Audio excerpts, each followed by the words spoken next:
The morning started like any other quiet Tuesday in Maple Ridge Estates, a neighborhood so pristine it looked like it had been pulled straight out of a realtor's fantasy. Every lawn was cut to the same length, every mailbox gleamed, and the loudest noise you'd usually hear was a dog barking at the mailman. I was sitting on my porch with a cup of coffee, watching the sunlight catch on the dew of my freshly watered grass, when 6 black SUVs rolled down the street in perfect formation. They stopped across the road, right in front of Patricia Lawson's house. Within seconds, men and women in dark jackets stamped with FBI were pouring out, moving with surgical precision. They streamed through her front door like a tactical flood, re-emerging with boxes of documents, hard drives, and evidence bags. And there was Patricia, standing in her driveway, wearing fuzzy pink slippers, a silk robe, and, unbelievably, her HOA president sash, yelling that it was all a misunderstanding. I wish I could say I was surprised. But by then, nothing Patricia did shocked me anymore, because 3 months earlier, I'd made the mistake of telling her no. When my wife Sarah and I moved into 247 Pine Valley Court, it felt like we'd struck gold. The colonial-style house had everything, a wraparound porch, a big yard for the kids, and, thanks to an old property line quirk from the 1970s, it wasn't technically part of the Maple Ridge HOA. We thought that loophole was a blessing. Patricia Lawson thought it was treason. She appeared the morning after we moved in, clipboard in hand, wearing a blazer embroidered with HOA President in gold thread like she was a sheriff of suburbia. Her smile was a kind people practice in mirrors, bright, wide, and completely fake. "Welcome to Maple Ridge Estates," she said, her tone dripping with sugary control. "Everyone contributes to the community dues, $9 to $5 a month. Keeps things, homeowners." She said it like it wasn't a question.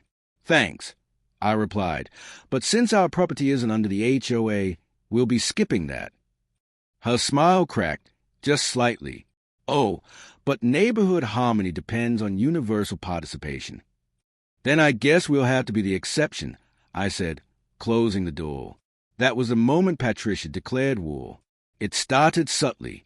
Flyers appeared on my windshield, cheerful at first. "Join the HOA family." Then darker, "Unity through compliance." Notes in the mailbox followed. "Certain residents aren't maintaining community standards." Soon, I'd catch Patricia at the edge of our lawn with a tape measure, muttering to herself. Once, I stepped outside to find her crouched in my flower bed, measuring the space between the roses. "Optimal spacing is crucial for property values," she said without irony. Sarah found it hilarious at first. She'd wave from the kitchen while Patricia scribbled notes like a tax auditor on caffeine. But her laughter stopped cold the day Patricia began taking photos of our kids and posting them in the neighborhood Facebook group with captions like, "Unsupervised children lower community safety standards." That's when Sarah's patience snapped. I invited Patricia over for coffee, hoping to make peace. She arrived perfectly pressed, binder in hand, and pretended to be gracious. I told her politely that we weren't interested in joining her little empire and that she needed to stop harassing us. She smiled, nodded, and said, "Of course, Daniel. I completely understand." 2 days later, the police showed up. A weary officer stepped out of his cruiser. "Got a complaint about a fence height violation," he said. "From Ms. Lawson again." He measured, sighed, and told me quietly, "You're not the first. She's got a whole file at the station. Start documenting everything." That night, Sarah made a decision that would change everything. See, my wife isn't just smart. She's a forensic accountant. While I started photographing Patricia's stalking and nonsense, Sarah began investigating the HOA's finances. Within a week, she uncovered the first crack. The HOA collected about $13,000 a month from residents, but there was no record of where the money went. The so-called projects, flower beds, block parties, welcome banners, could have been funded with pocket change. So where was the rest? Sarah requested the HOA financial record through official channels. Patricia ignored every request. Instead, she doubled down, blasting HOA meeting announcements from outdoor speakers in her yard, facing them directly toward our house. At every meeting, Patricia ranted about non-compliant households threatening community unity. That's when Sarah went deeper. She searched the state database and discovered that Maple Ridge HOA wasn't even a registered nonprofit. No tax filings, no elections, no board. It was just Patricia. One woman, one bank account, one fake empire. Sarah dug through public expense records, tracing the HOA's PayPal and bank statements. What she found was outrageous. Luxury spa trips, vacations to Cabo, designer handbags, a hot tub builder's neighborhood wellness initiative, and thousands of dollars spent on ceramic unicorns labeled as beautification projects.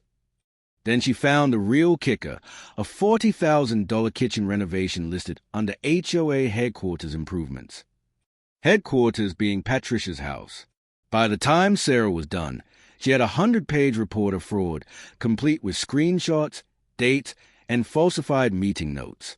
We sent it to the IRS, the state attorney general, and, just to be sure, the FBI's white-collar crimes division. Then we waited. Patricia didn't. Over the next few weeks, she launched an all-out campaign to destroy us. She called the police claiming we were running an unlicensed daycare because neighbor kids played in our yard. She reported our golden retriever, Max, as a vicious animal. She even called the fire marshal, saying our grill was a safety hazard. Every complaint was dismissed, but the constant harassment took its toll. Sarah started sleeping with her laptop open, compiling every report, every incident, every receipt. Then Patricia made her biggest mistake.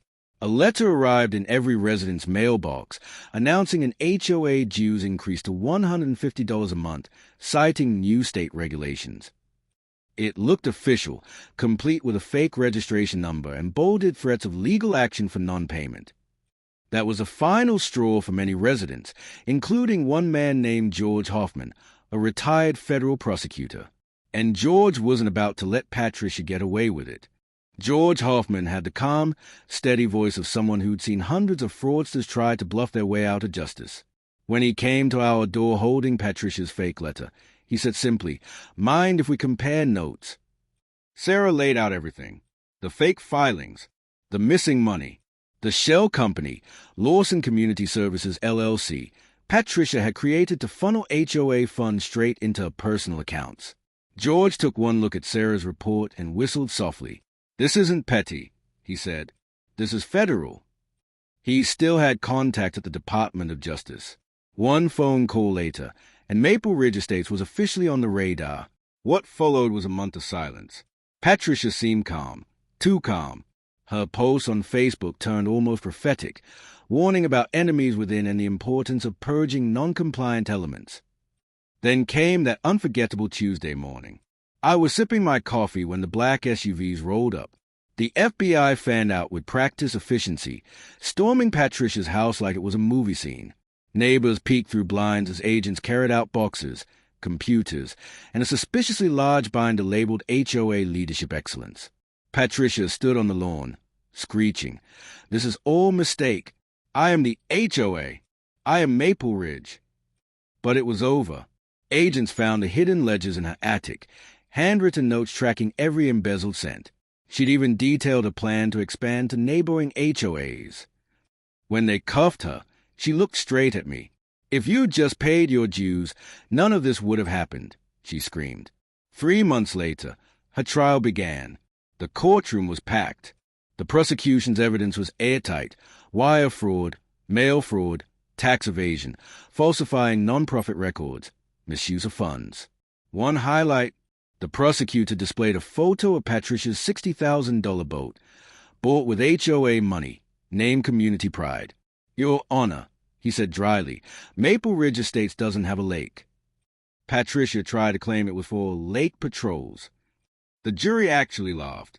She was convicted on every count, sentenced to 5 years in federal prison, and ordered to repay nearly $500,000. When the verdict was read, she broke down, sobbing and shouting that Maple Ridge would collapse without her. But it didn't. After her sentencing, the neighborhood changed overnight. The air felt lighter, like someone had lifted a weight off everyone's chest. The flyers disappeared. The meeting stopped. Kid played outside again without judgment. Sarah and George helped residents form a real HOA, transparent, fair, and completely voluntary. And one evening, As I sat on my porch with my coffee, watching the sun dip over Pine Valley Court, I realized something. For the first time in months, Maple Ridge was truly quiet. Not the kind of silence born of fear or control.